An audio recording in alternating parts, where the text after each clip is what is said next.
Попадаем в дом через вот такое крыльцо.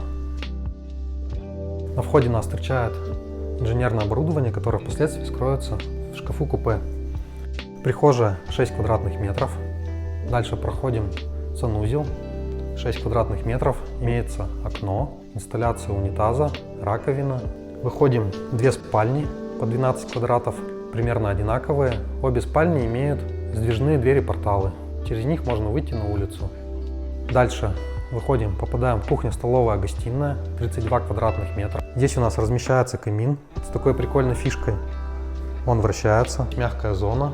И вот такое продолжение остекления. Здесь у нас располагается дверь-портал, терраса 2,5 метра, отделка потолка, вагонка-штиль. Остекление безрамное, стеклопакеты вклеены на герметик. Стеклопакеты имеют защиту от солнца. Внутри закаленное стекло для травмобезопасности.